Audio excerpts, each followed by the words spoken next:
In 1994, an FBI survey revealed that outside of law enforcement, being a realtor was the most dangerous legitimate business in the United States.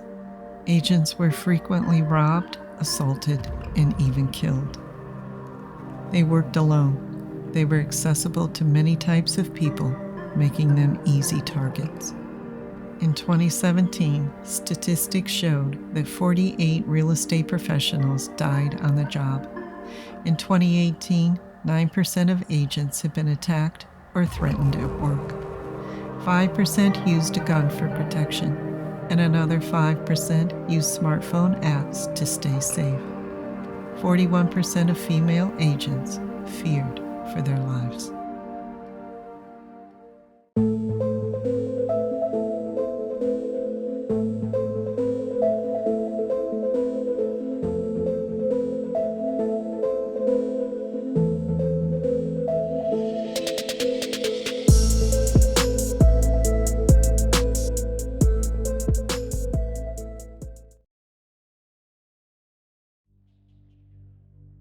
Almost everyone is eager to own a piece of real estate.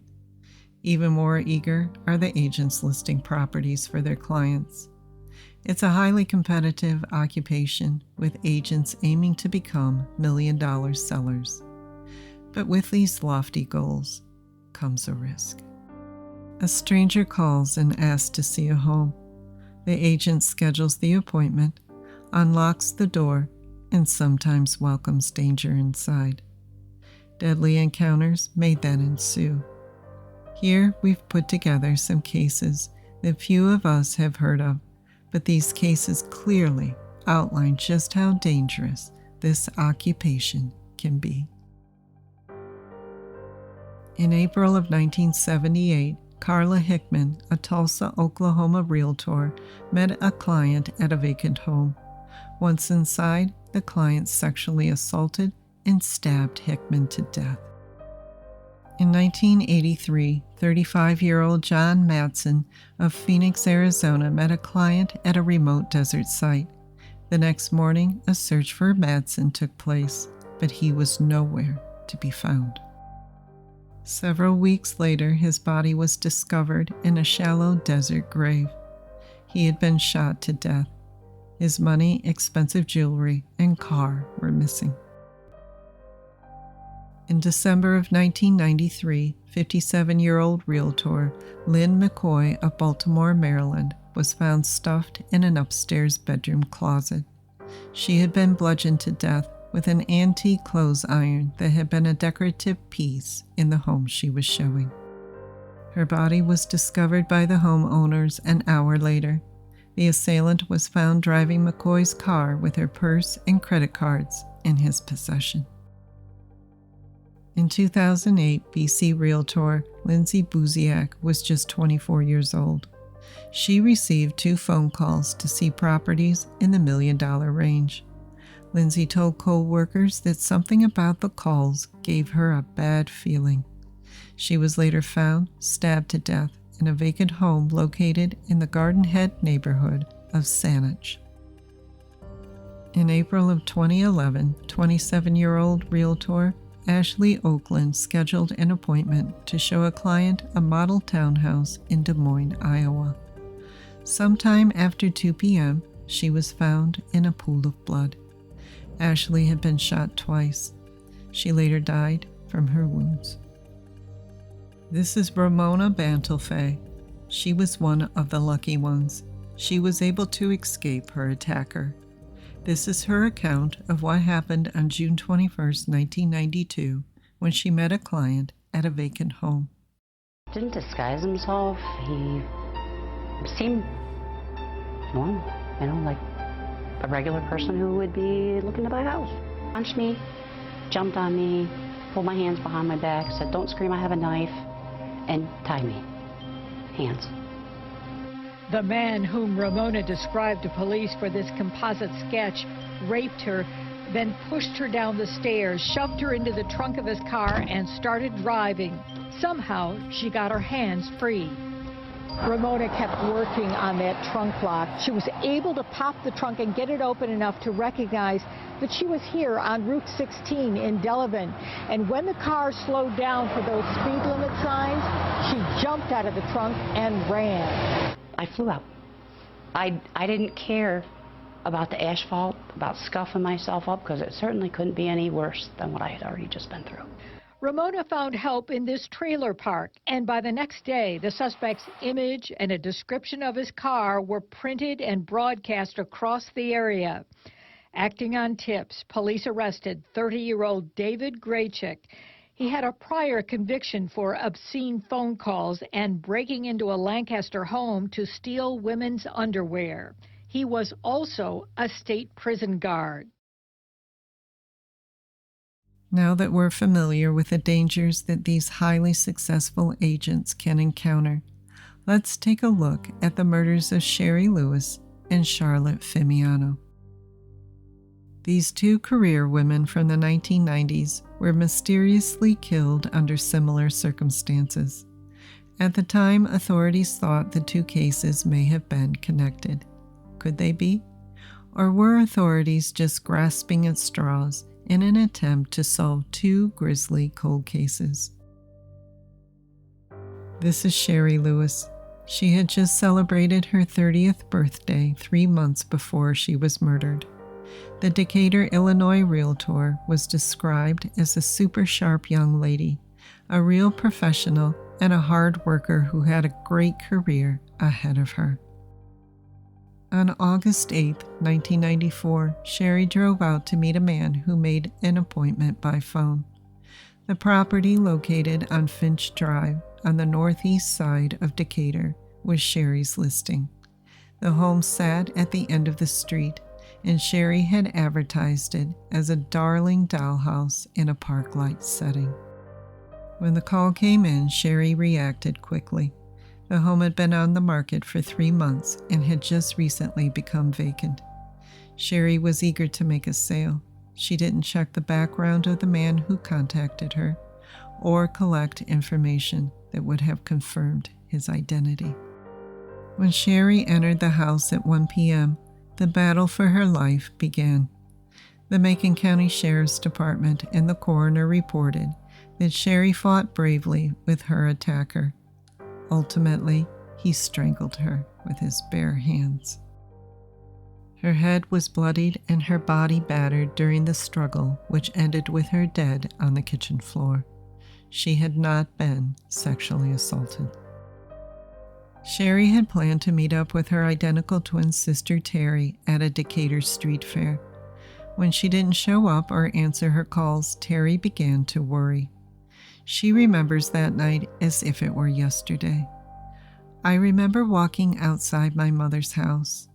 2 police officers were trying to find our house, and before they even said anything, I knew immediately Sherry was dead. They didn't have to tell me. I just knew. The Lewis family and the community were devastated. How could a simple showing, the type of showing that Sherry had conducted hundreds of times before, have gone so terribly wrong? Why Sherry? Why that particular house? What was the killer after? Very few details of the murder were ever released to the public. Authorities were as careful then as they are now about leaking the specifics of a case.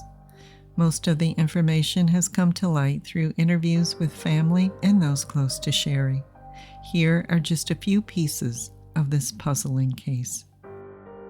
Sherry's body was discovered in the kitchen at 8 p.m. by the property owner's son, 7 hours after she was strangled to death. The man spotted Sherry's dark blue Toyota Camry sitting in the driveway and decided to investigate. Her purse and other personal belongings were found inside the home. The only item missing was a set of keys. Companies were immediately notified and were asked to remove lock boxes from their properties. Sherry's appointment book held the names of 3 men scribbled next to the time of the house showing. All 3 were questioned, but none of them were ever charged. Authorities believe that the person responsible for Sherry's murder was using a fictitious name. Her appointment book continues to be the key focus of the investigation.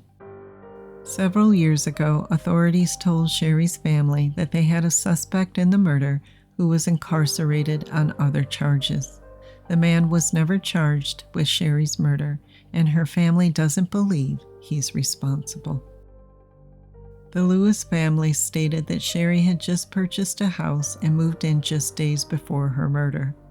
The home was being remodeled, and they wondered if she may have come in contact with someone dangerous. The police did not monitor the Lewis family as they sifted through Sherry's belongings searching for clues.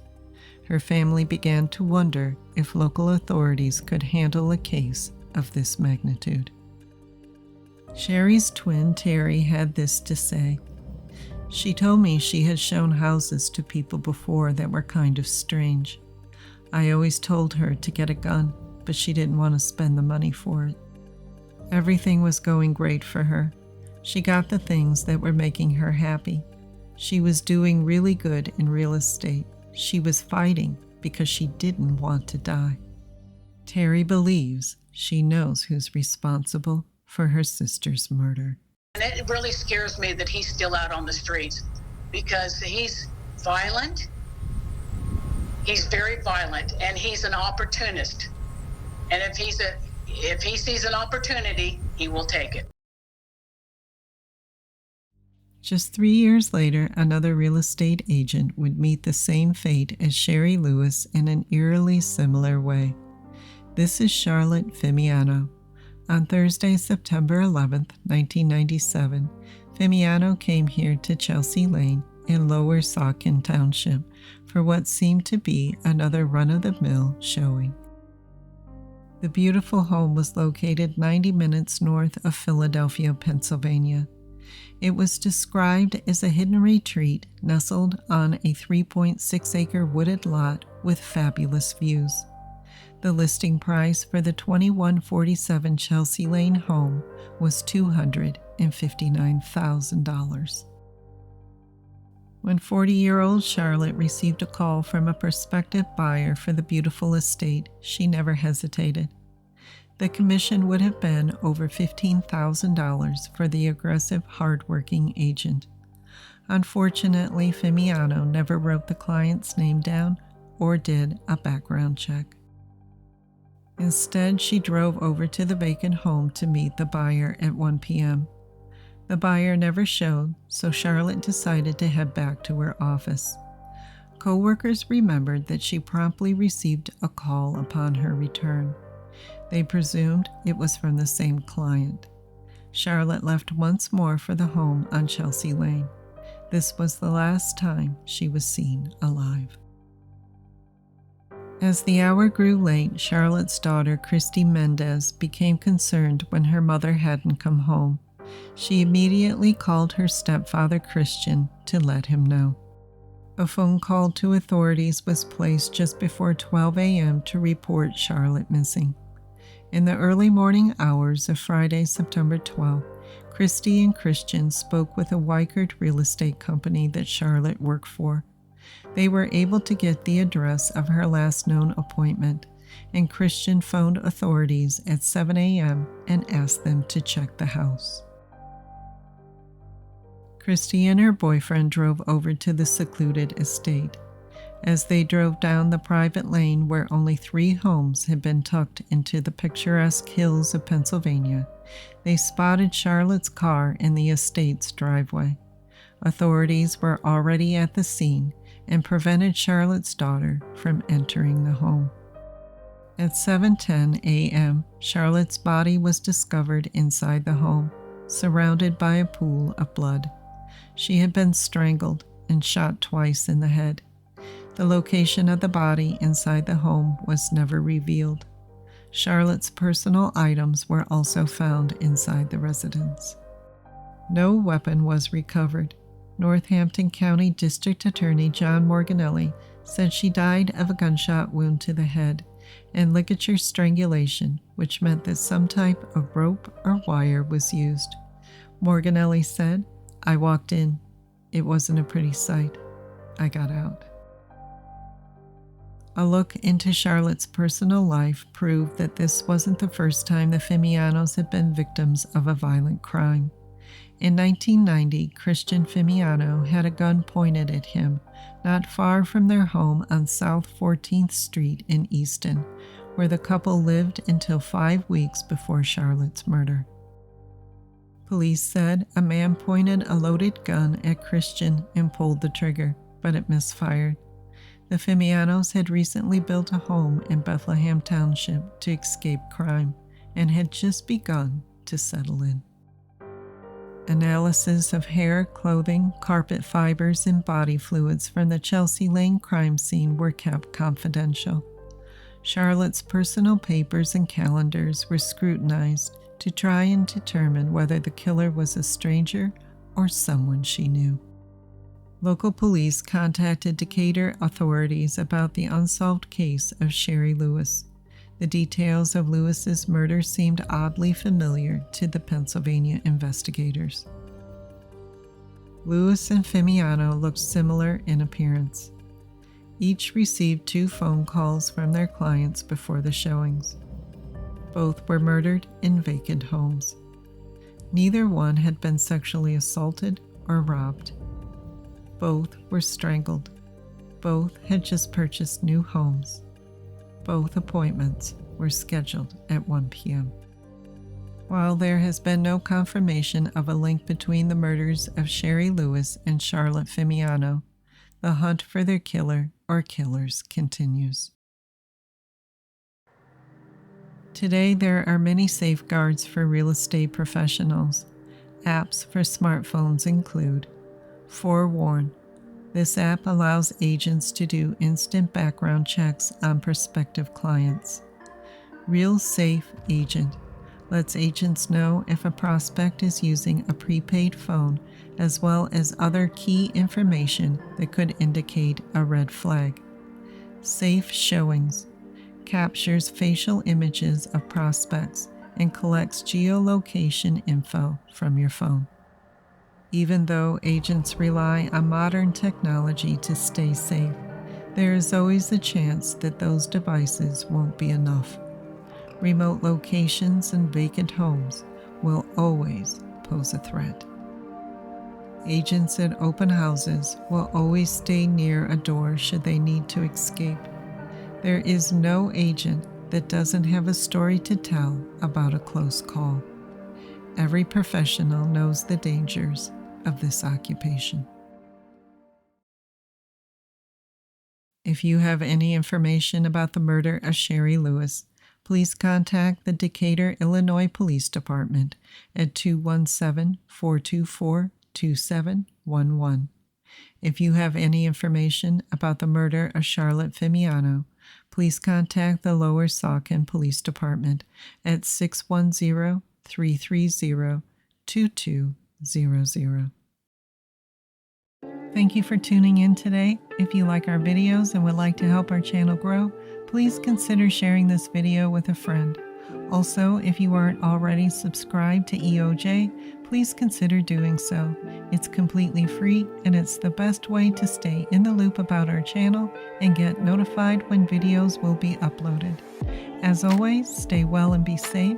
Until we see you again with another cold case, this has been Eye on Justice.